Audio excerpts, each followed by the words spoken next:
Susținută de Purarom. Alege esența naturii.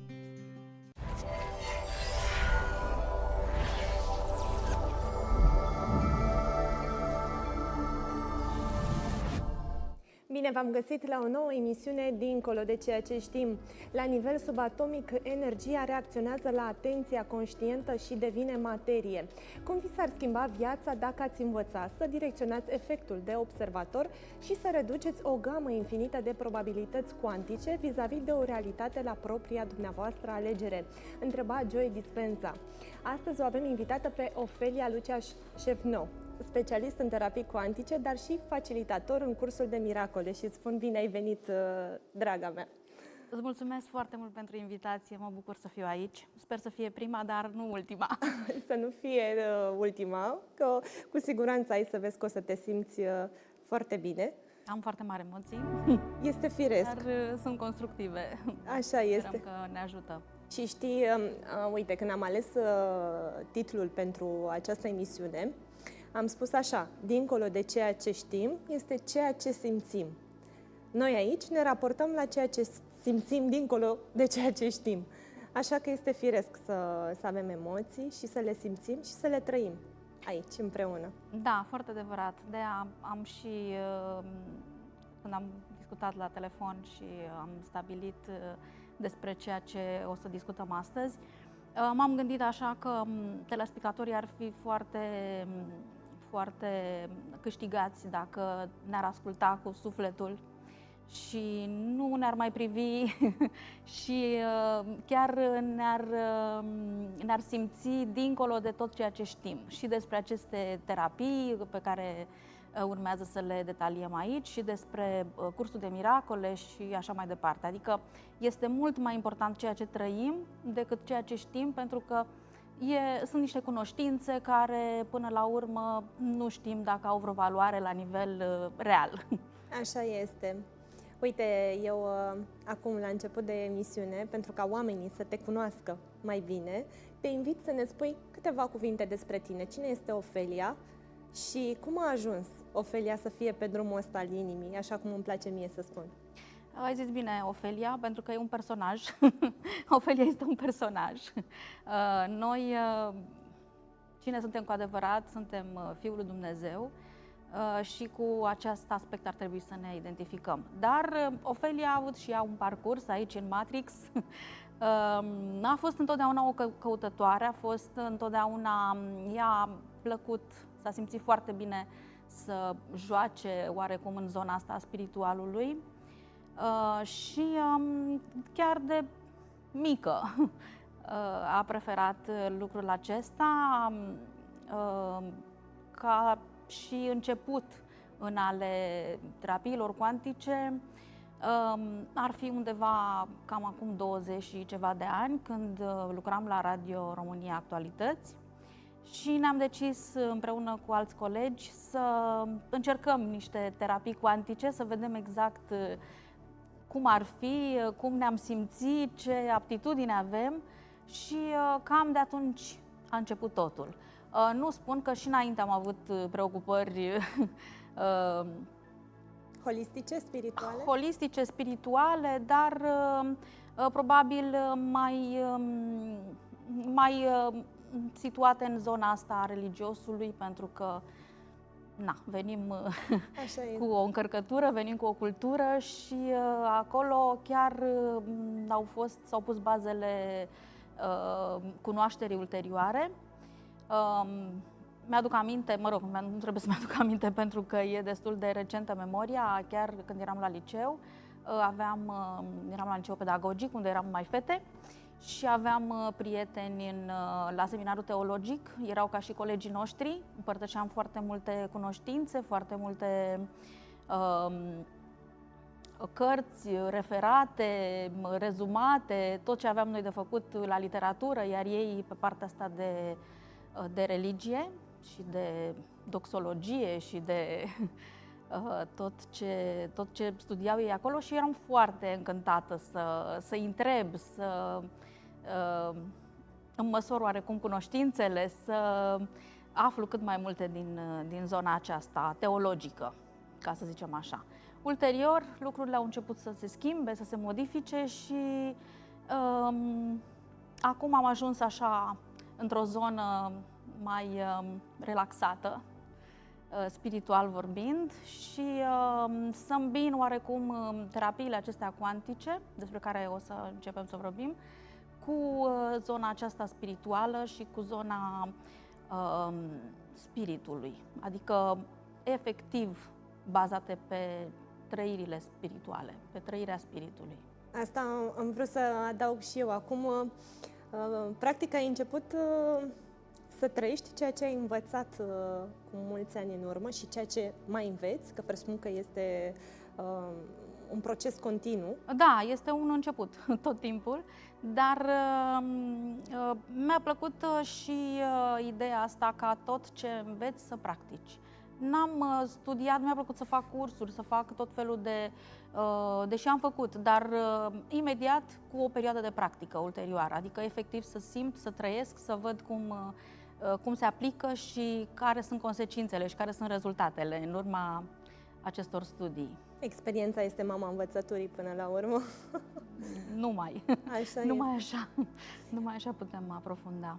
Bun, acum am să te rog să ne spui despre terapiile cuantice. Este un subiect pe care nu l-am abordat până acum în cadrul emisiunii, dincolo de ceea ce știm, și sunt foarte curioasă și o să spun și eu așa câteva lucruri despre cum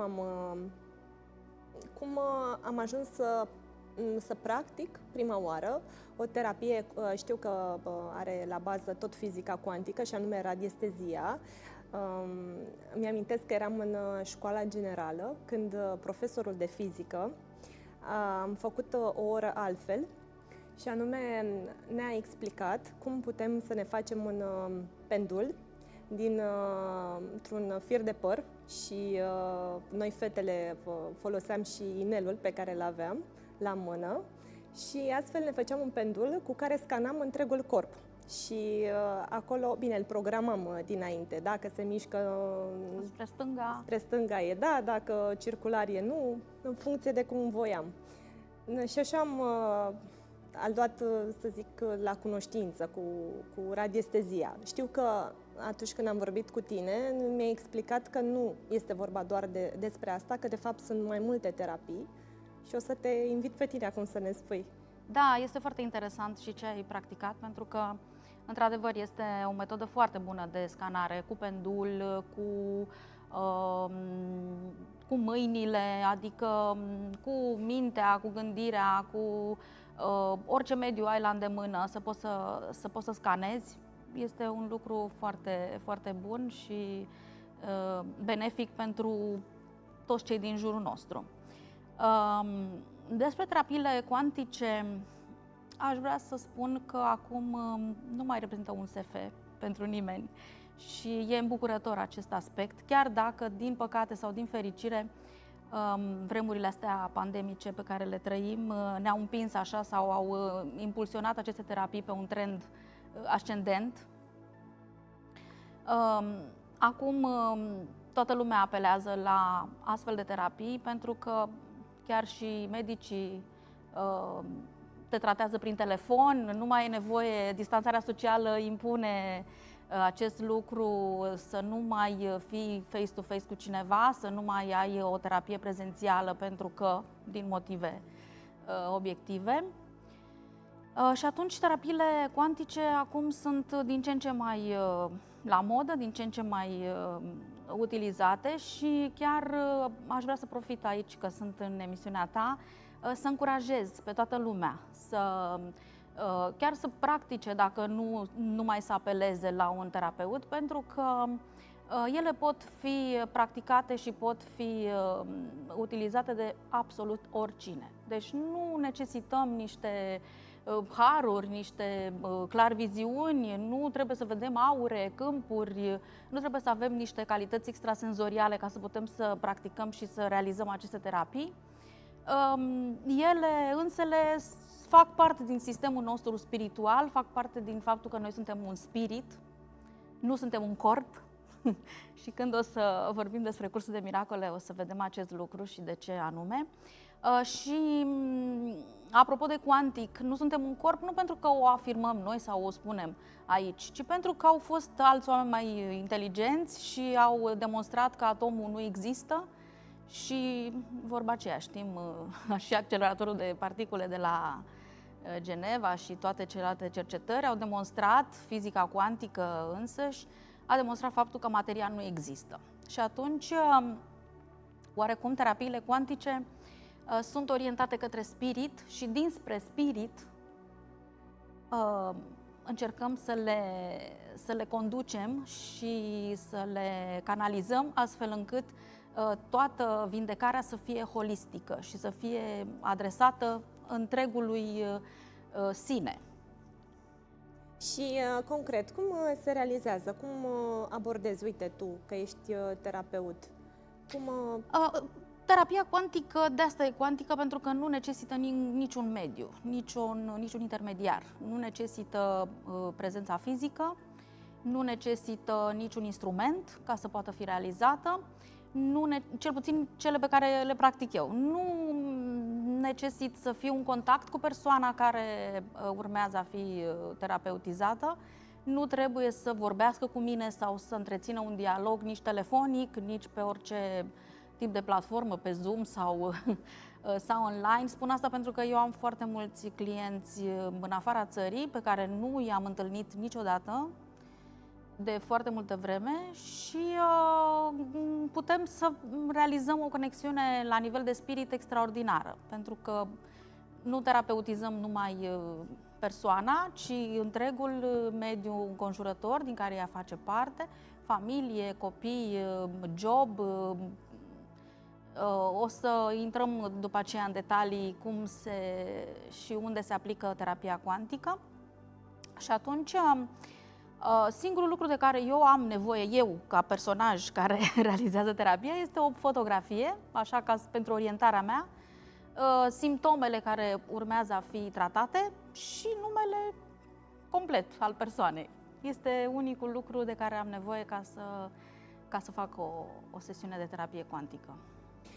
Este acea terapie despre care ai spus și tu că pornește, de fapt, de la spirit. Nu se raportează, în primul rând, la fizic, la materie, ci se duce acolo, poate, către cauza afecțiunilor. Pentru că știm prea bine că afecțiunile își au acolo cauza în spiritualitate, cum sunt și bolile. Este adevărat că le simțim la nivel fizic, dar ele, înainte să apară la nivelul fizic, apar în corpul energetic prima oară. Da, nici corpul energetic nu există. Uite, vii astăzi cu altă teorie și foarte bine că... Da, este o, cum să zic, o optică oarecum descoperită și datorită cursului de miracole, dar până la urmă nu corpul trebuie vindecat, ci spiritul, adică mintea aceea care este de fapt Fiul lui Dumnezeu și care se vede separat. El este cel care creează și se simte separat, chiar dacă separarea e doar o iluzie și nu s-a întâmplat niciodată. La un moment dat, fiul risipitor se zice că a cedat și a avut o clipă nebună în care și-a pus problema și a zis ce-ar fi dacă. Și atunci, dintr-o dată, a simțit acea separare, ca să nu zic frică, și a început să proiecteze. Și a proiectat tot ceea ce vedem în jurul nostru, Matrix-ul, lumea aceasta. Dar, de ce am făcut această paranteză? Pentru că singura și cea mai bună terapie este cea a acestei minți și pentru această minte care se vede separată.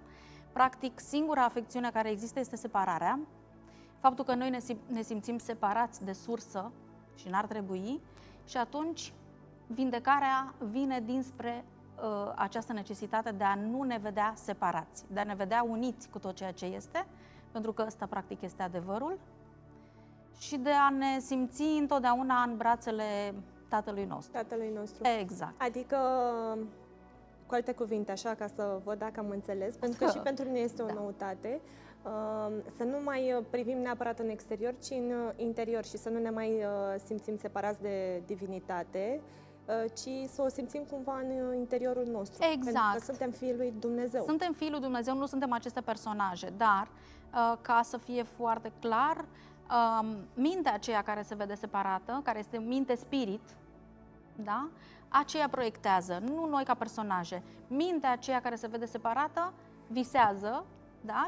Și visează și personajele noastre, numai că noi în loc să ne identificăm cu mintea unită, ne identificăm cu personajul, cu ego, cu ceea ce a proiectat și practic ceea ce proiectează acest observator.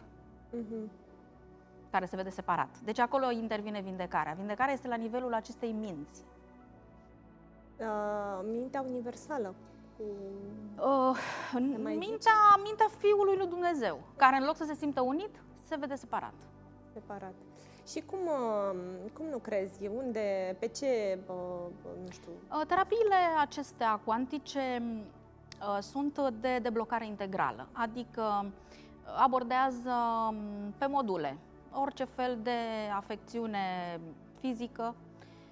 Există un modul de fertilitate, există un modul de cuplu. O terapie cuantică de cuplu este extraordinară și foarte binevenită pentru acele persoane care nu vor să își expună viața personală sau nu vor să se ducă la un psiholog și să stea față în față cu el și să-i povestească tot felul de lucruri. Așa este mult mai simplu și am foarte multe terapii de cuplu în care unul dintre soți apelează și putem să reparăm oarecum această relație de cuplu. O altă caracteristică foarte importantă, poate cea mai importantă a acestor terapii, este faptul că nu am nevoie de permisiunea nimănui pentru a o realiza. Aici nu există o încălcare a liberului arbitru, pentru că voința lui Dumnezeu este aceeași cu voința noastră, iar aceste terapii și aceste corecții nu le face personajul, le face eu superior, le face Sfântul Duh și atunci nu mai poate interveni o voință subiectivă, cum ar fi a unei persoane care să spună, băi, nu, eu nu, sau tu cere mie permisul și dacă eu îți accept permisiunea să lucrezi pe mine, atunci lucrez, dacă nu, nu. Nu e nevoie de acest lucru. Acest lucru pornind de la faptul că totul se întâmplă cu voia lui Dumnezeu. Absolut. Și este cu voia spiritului și cu voia acestei minți corecte pe care o avem în noi și pe care acolo trebuie să o accesăm. Foarte interesant. Știu că celelalte terapii, așa cum am povestit și ieri, apelează la acest liber arbitru și chiar este indicat să se țină cont de alegerea pe care omul o face. Da.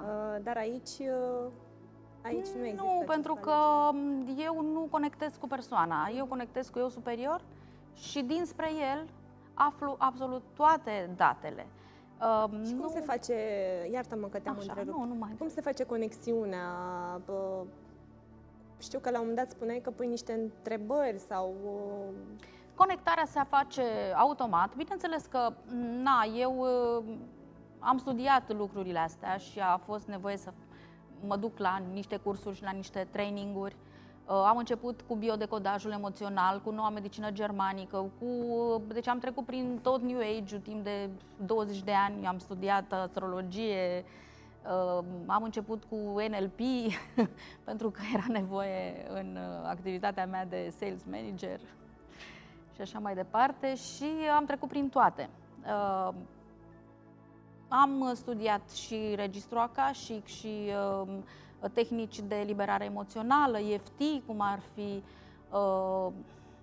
multe. Am studiat și transgenerațional și atunci eu, rafinând aceste tehnici ale mele, am introdus toate cunoștințele pe care le-am dobândit la acest institut din Barcelona, la care am fost. Le-am introdus în aceste terapii cuantice și atunci când fac conectarea și când fac practic acele corecții, am în vedere toate lucrurile acestea, de moșteniri, de credințe, pentru că ideea de bază este schimbarea acestei percepții.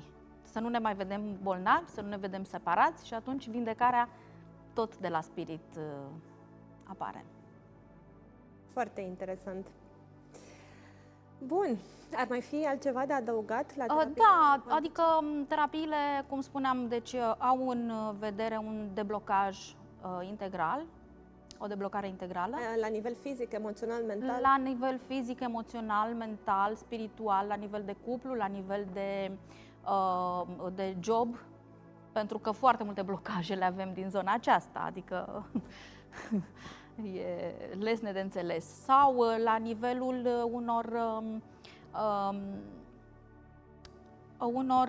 unor trăiri personale. Sunt foarte multe persoane care zic că eu sunt foarte timid, nu am încredere în mine, nu pot să fac public speaking, nu pot să mă adresez, intru imediat într-o panică.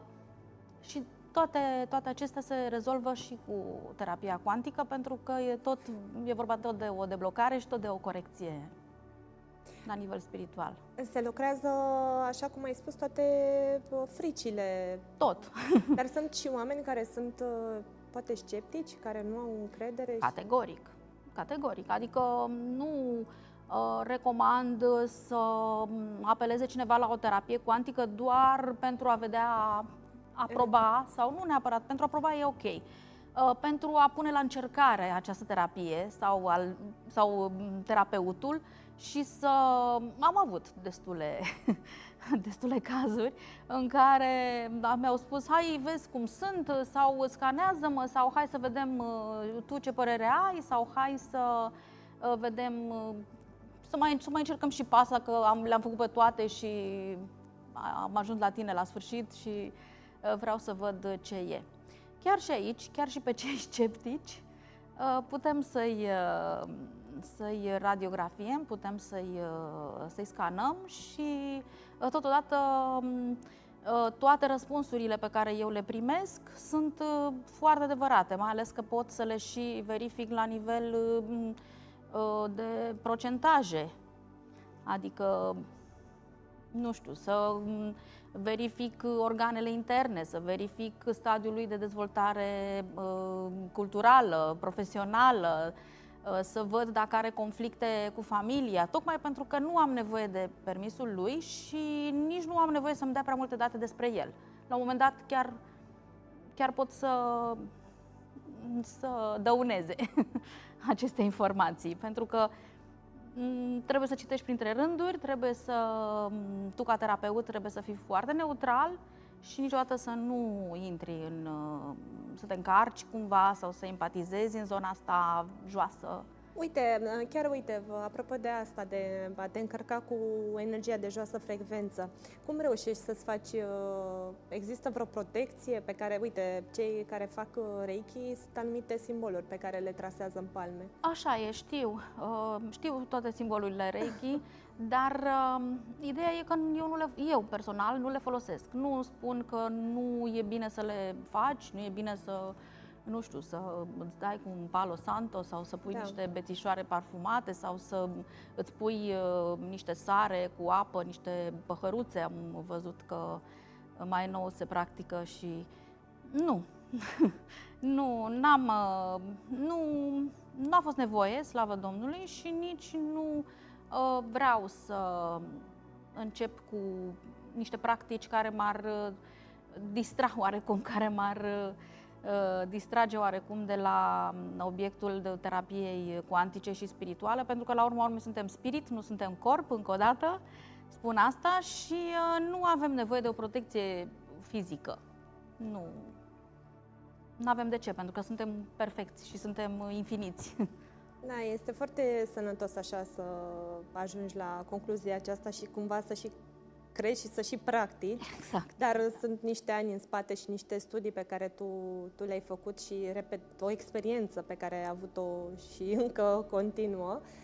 Da. Poate nu toată lumea este la acest, nu știu, să zic, nivel Nu știu dacă... Da, eu cred că da. Important este ce anume percepție avem noi despre noi și cine ne credem și cu Cel cine ne mai important. identificăm. Așa este. Vreau să mai adaug că chiar dacă această terapie este la nivel de spirit și începe de acolo, și se termină tot acolo, există în terapia cuantică și aceste numite curățări, dezlegări, adică sunt anumite blocaje pe care automat trebuie să le intră într-un protocol, pe care trebuie să le faci, o revizie oarecum.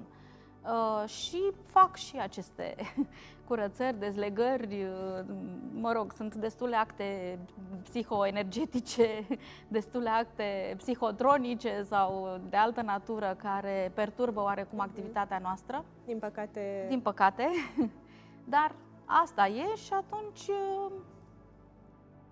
apelăm și la acest... Și știu că tu mai faci o chestie foarte interesantă, ceea ce mi s-a părut, cel puțin pentru mine, că faci legătura cu corpul. Faci apel la corp atunci când faci un test, nu? Da, există, se numește test kinesiologic, dar nu e neapărat nevoie să faci apel la nimic. Tu poți să te antrenezi cu o anumită tehnică de testaj și să-ți placă și să te obișnuiești cu ea și să o folosești cu succes. Sunt foarte multe tehnici, cum spuneam, în Theta Healing este aplicatul acela în față și în spate sau cu degetele tare și slab sau cu brațul din tehnica Yuen, adică dacă e tare înseamnă că e adevărat sau da, dacă e moale e nu. Și atunci sunt niște tehnici pe care nu reușești să le manipulezi din spațiul ăsta, din neocortex, să zic, din 10%. Ele sunt din subconștient și atunci sunt foarte adevărate și poți să fii neutral atunci când le practici. Dar trebuie să le practici, adică trebuie să exersezi, că altfel n-ai cum să fii atât de sigur pe informația pe care o primești. Așa este. Bun, acum aș vrea să discutăm despre cursul de miracole, acea carte care conține, cred că 1800 de pagini, pare că... Cam așa, da. Așa. Și vreau să știu dacă ai parcurs-o pe toată sau, de fapt, ce ascunde acest curs de miracole? Să o și arătăm că am adus-o. Da.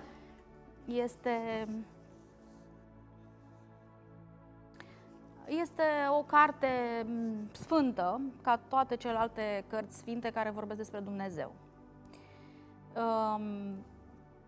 Are 1300 de pagini, eu recunosc că am studiat-o mai mult în PDF și în format electronic, pentru că e mult mai ușor de găsit, mult mai ușor de căutat acele aspecte, acele pasaje sau capitole care te interesează. Are 3 părți, este formată aici este întreg cursul.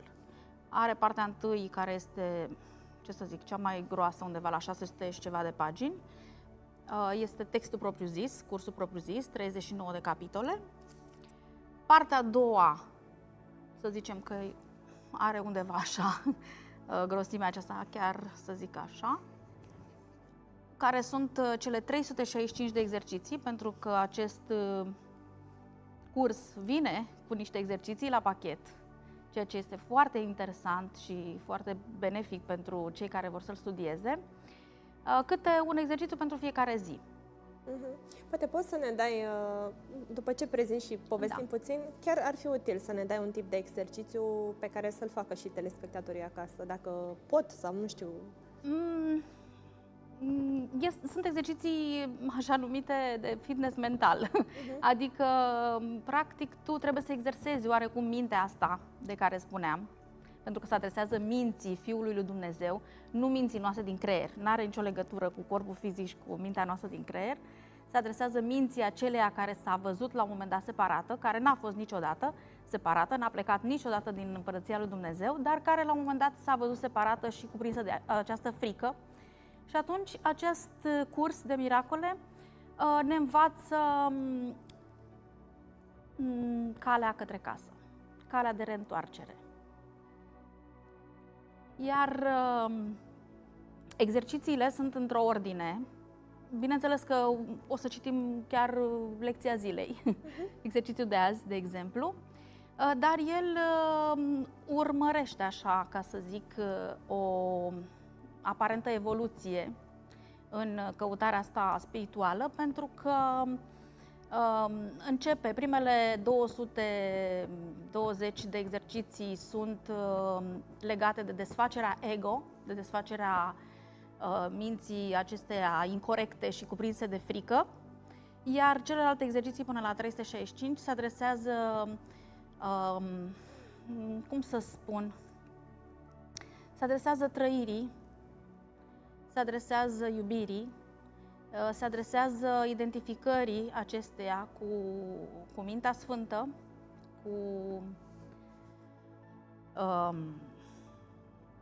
cu spiritul infinit, așa cum ar trebui să ne găsim și să ne identificăm noi și să ne simțim.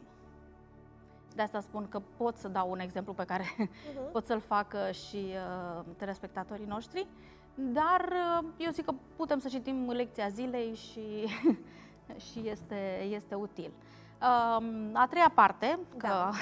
deci are 3 părți, da, se numește Manualul pentru profesori sau pentru maestri.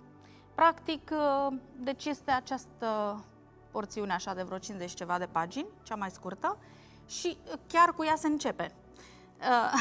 Ideea este că exact se începe invers, se începe cu acest manual pentru profesori, după aceea se fac toate exercițiile și la sfârșit, când dobândim tot, ce să zic, tot bagajul ăsta de noțiuni, de informații, atunci trecem și la partea de text, care este cea mai, cum să zic, dificilă, poate părea la început, de pătruns. Este un pic mai esoterică, un pic mai scrisă și într-un alt ritm, nu este ceea ce suntem noi obișnuiți, se vede că a fost dictat de maestrul maestrilor și de învățătorul învățătorilor, și anume Isus. Și atunci fiecare frază, fiecare cuvânt trebuie asimilat, trebuie aprofundat într-o altă manieră. Adică nu poți să citești o carte așa, să o iei și să o citești, pentru că nu este vorba despre dobândirea de cunoștințe. Nu e vorba de un roman, nu e vorba de o novelă, nu e vorba de învățarea unei limbi străine, de exemplu, sau orice altceva. Nu are legătură cu asta. Este profund transformator. Deci este o chestie care te transformă. Cum este Biblia, spre exemplu? Da. Cum este Biblia, numai că, spre deosebire de Biblie, Biblia este mai ușurică. Adică poate să o citească oricine și conține oameni, fapte, întâmplări și așa mai departe. Aici nu conține fapte și întâmplări, este totul numai la nivel metafizic, se adresează acestei minți, nu se adresează creierului, nu se adresează personajului, nu se adresează matrixului, se adresează acestei minți care trebuie să se simtă una cu tot ceea ce este. Cum te-a schimbat pe tine această carte? Sau dacă a fost vorba de vreo schimbare anume? Și te întreb tocmai pentru că pentru mine este o noutate, deși tot stând de vorbă cu tine, spuneai ceva de Eckhart Tolle, că este cel care... Da, uite că dacă tot se Da. derulează aici niște imagini. Eckhart Tolle, sau Eckhart Tolle, nu știu, mă rog, cum îi spune fiecare, a studiat cursul de miracole chiar de la începuturile Adică această lui. carte. Da. Așa. De la începutul vieții lui și a fost facilitator timp de foarte mulți ani. Cum îți spuneam, deci a călătorit și în India și în China, adică peste tot l-a prezentat și este cartea lui de căpătâi. A povestit asta în multe conferințe. Foarte mulți spiritualiști și conferențiști sau conferențiari, cum vrem să-i denumim, au la bază studiul cursului de miracole, pentru că altfel nu poți să înțelegi cine ești cu adevărat. Parcursul ți arată și îți arată calea, adevărul și viața, exact așa cum le-a lăsat Isus. Și drumul acesta pe care el l-a parcurs către mintea cristică și cum a ajuns el să se identifice cu mintea cristică din el și cum să poată să fie una cu Tatăl. Iar referințe către Biblie putem să facem oricâte, pentru că nu contravine, nu contrazice absolut deloc Biblia, ba dimpotrivă o întărește, o ajută și ne ajută să înțelegem mult mai multe lucruri și să ne răspundem la toate întrebările existențiale pe care le-am avut până acum. Știu că îmi spuneai că a fost scris de către un psihoterapeut, nu? Da, poate că nu e neapărat. Da, nu este importantă persoana, mai ales că nu și-a arogat niciodată niciun drept. Este o canalizare, este un channeling. Ea auzea, pentru că așa a făcut din toată viața ei, auzea o voce care o îndemna să scrie. Ea tot nega, pentru că ea era un profesor de succes, era printre profesorii cei mai renumiți de la Universitatea Columbia din New York și avea un succes răsunător în direcția asta și nu a dat ascultare vocii interne care îi tot spunea: hai, pune mâna și scrie, dar scrie exact așa cum îți dictez eu și o claritate extraordinară. Ea a fost foarte scrupuloasă să transcrie până la cea mai mică, ce să zic, până la virgulă, până la punct și virgulă. I s-a transmis totul foarte exact și după aceea, după o muncă de mai bine de ce a început să aud această voce prin 1965 și timp de 7-8 ani a tot scris. Ajunsese materialul pe care ea l-a primit prin dictare să cântărească 10 kg.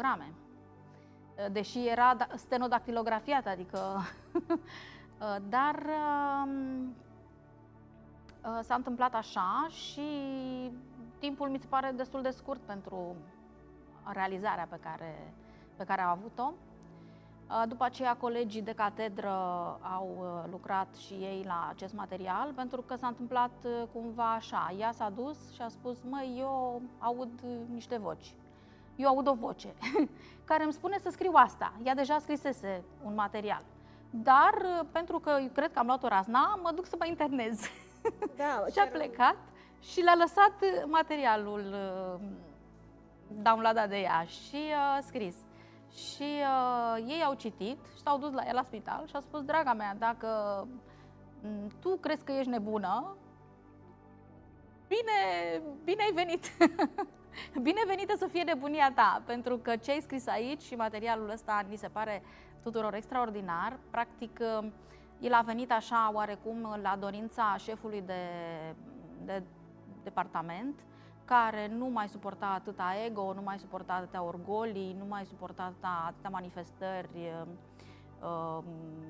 de manifestare, atâtea manifestări de, cum să zic, exacerbate ale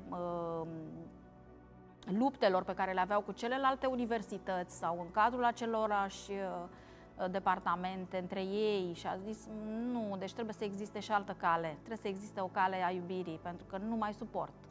Și atunci ea a zis: bun, poate că e momentul, și a făcut declicul și poate că e momentul să scriu, să încep să scriu. Și așa a apărut. Face apel la iubire? Nu mai. Numai pentru că noi numai asta suntem și Dumnezeu este iubire, iar Fiul a apărut prin extensia acestei iubiri. Noi nu trebuie să spunem că am nevoie de iubire sau că cerșesc iubire sau că nu sunt iubit, pentru că Tu ești iubirea însăși. Și atunci nu mai ai cum să te simți altfel decât una cu Tatăl și să pulsezi această iubire. Mintea pulsează iubire, inima gândește aceste pulsații. Am făcut exact voit schimbul ăsta de calități, adică este o minte care iubește și o inimă care gândește.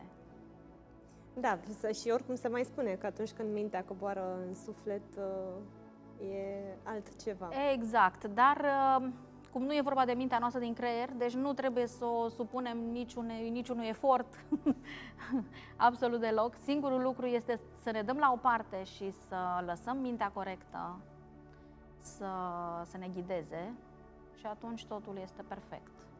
Nu mai ai nevoie de nimic. Ne citești referitor cum la să nu? astăzi? Da, hai să, mă rog, până ajung eu aici, mai bine. Noi avem diverse grupuri și pe Facebook și pe Messenger, unde se publică lecția zilei. Cu ocazia asta chiar îi mulțumesc iubitei, sfintei noastre surori, ca să zic așa, Micaela Alexe, care ea publică lecția zilei și noi toți o citim. Este un grup care are deja peste 100 și ceva de persoane. Iar de 3 ani tot repetăm, la 1 ianuarie luăm exercițiile de la capăt.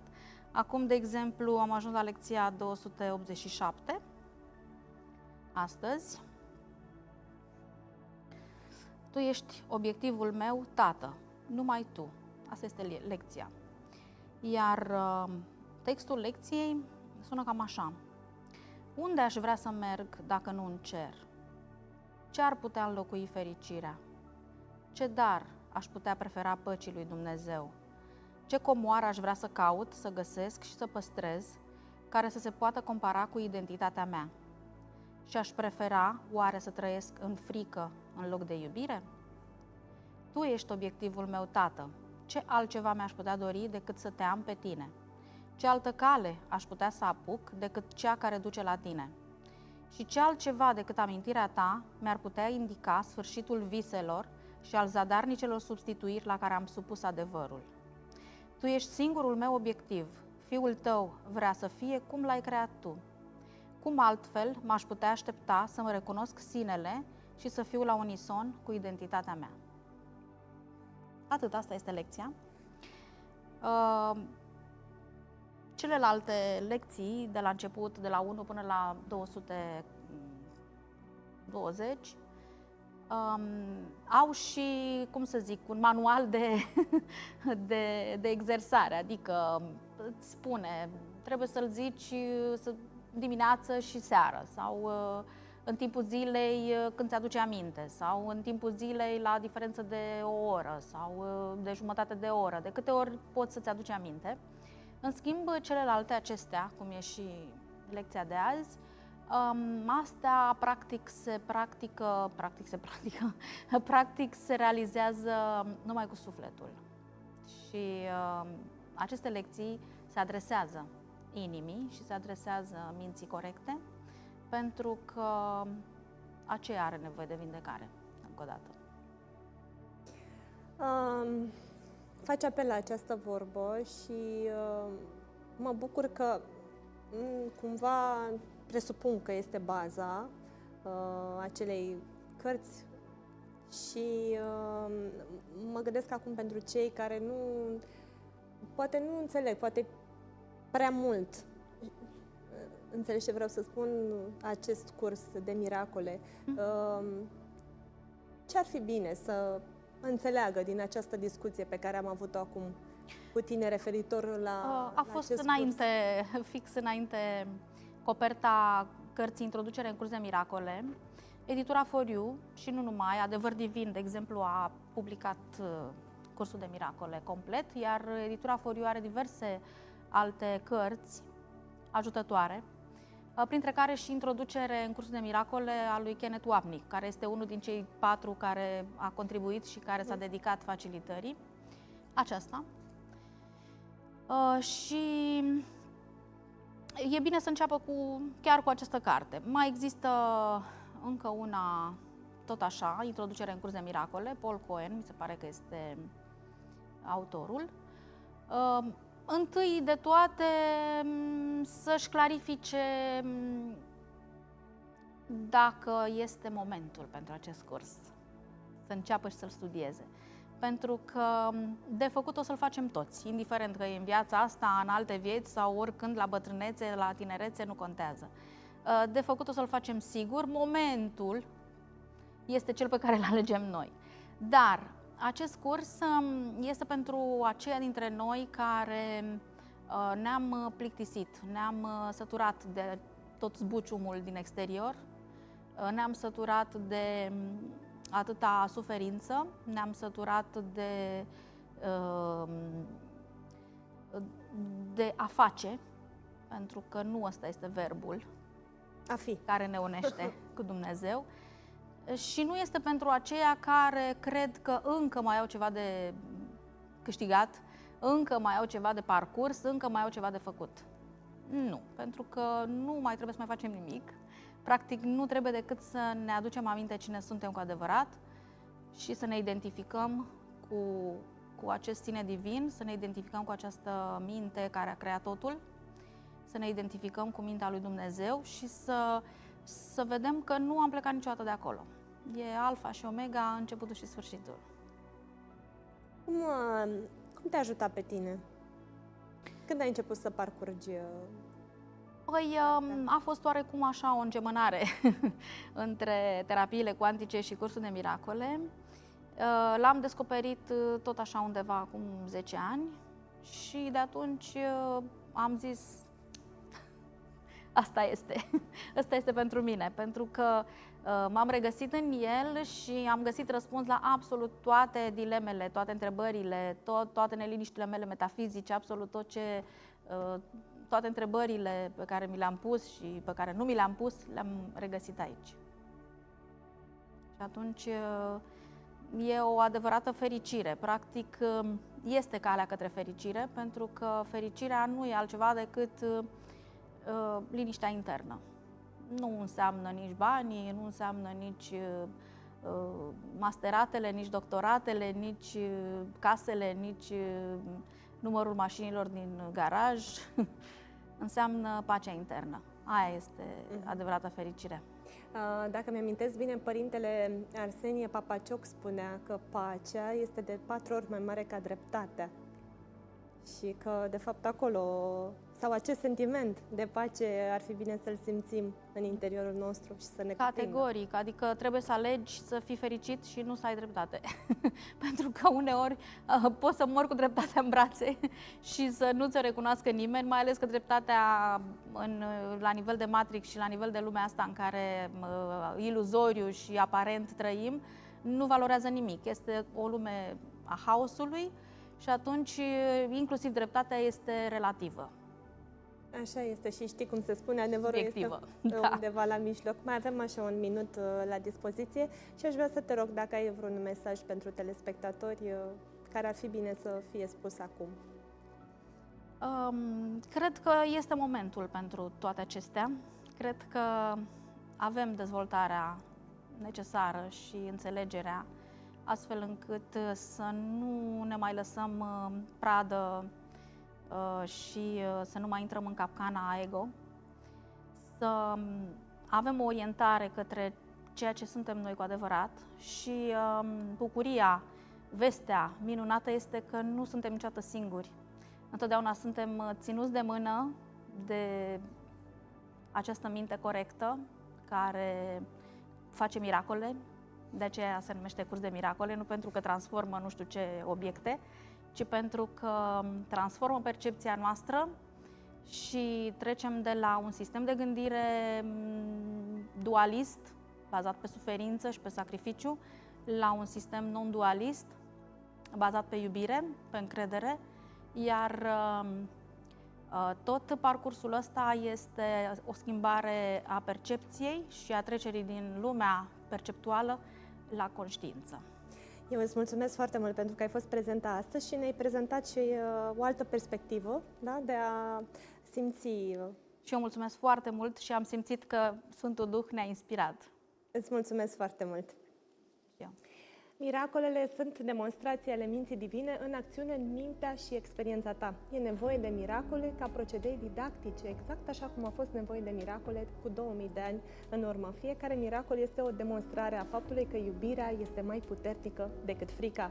Fie ca miracolele să înlocuiască resentimentele. Vă mulțumesc pentru atenție, mulțumesc Zonia pentru vestimentație. Până mâine, Creatorul să ne țină în palmele sale cu blândețe. La revedere! Purarom by Cornelia Decu Șamon v-a oferit emisiunea Dincolo de ceea ce știm.